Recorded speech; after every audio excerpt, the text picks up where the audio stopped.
NFL, interesting move by the Saints. You know, they cut their long snapper. Right. Kevin Hauser released him, signed Jason Kyle, a guy who has been in the league a little bit longer, makes a little bit more money. Kevin Hauser is no longer a Saint. He was the longest tenured Saint. I don't ever recall him being in a situation where he made a bad snap. Of course, if you make a bad, as a long snapper, the only way you're ever going to get any recognition is if you make a bad snap. I never really recall anything like that. What was your reaction to the news? My reaction is this is about the locker room. I mean, this was a business deal that went bad, that Hauser got a lot of members of the team involved, including Sean Payton on the coaching staff, Archie Manning outside the team. And I think that Payton probably looked at the situation and didn't want to become a distraction in the locker room. But I'm going to tell you right now, you know, you're taking a chance here. I mean, you know, when you look at Kevin Hauser, this is a guy that's one of the best in the league at long snapping. He's going to be on another team. You better make sure Jason Kyle, whether it's Ninkovich, whether it's somebody you bring in, is going to get the job done, because you're talking about, again, a team that a lot of people have Super Bowl expectations for. The last thing you want to be able to do is mess up the snapper, your long snapper, when it comes to special teams. So, to me, this had nothing to do with what was on the field. This was everything about what was going in that locker room. And you don't really realize the importance of a long snapper until they start making a bunch of mistakes. Big E, right. Thank you so much for joining us, as always. Appreciate it. Up next on the welcome back into the final play. Pleased to be joined now by former Saint defensive tackle L.Glover. First off, Leroy, just how's it feel to be back in New Orleans? Feels fantastic to be back in New Orleans. It's been a while since I've been back, you know, but to see some of the old faces, some of my old teammates, and a lot of my old friends, man, it's a great place to be. Now, you were here from '97 through 2001. What stands out most about your time here in New Orleans? I think we had our front four. I think that's probably the biggest thing to me. Playing with guys like Wayne Martin, Joe Johnson, Darren Howard, Norman Hand, and those memories, that's something that'll last forever in my mind. And you were able to play on 2 playoff teams, 2003 in Dallas, and of course 2000 in New Orleans. It was very special because it was the franchise's first ever playoff victory.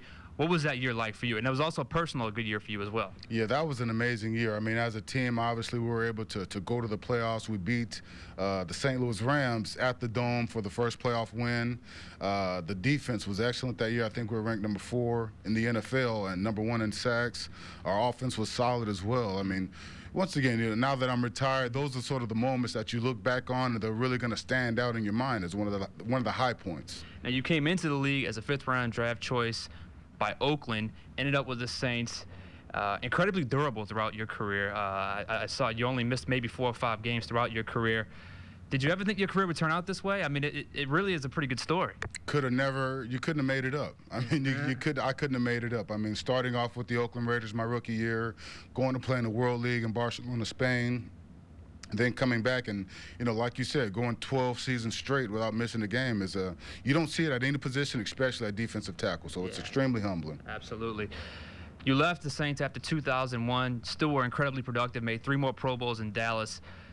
When you were here in New Orleans, did you want to finish your career here? I did. I did. I mean, once again, it's a situation where you don't want to build something up and then leave it unfinished, so to speak. And so, unfortunately, this is a business. I had to move on. Still had some success, but my heart will always be in New Orleans. Now, do you still have a lot of ties to New Orleans? I do. I still keep in touch with some of the guys in the front office and some of the guys on the team still, and I think we're always going to be great friends.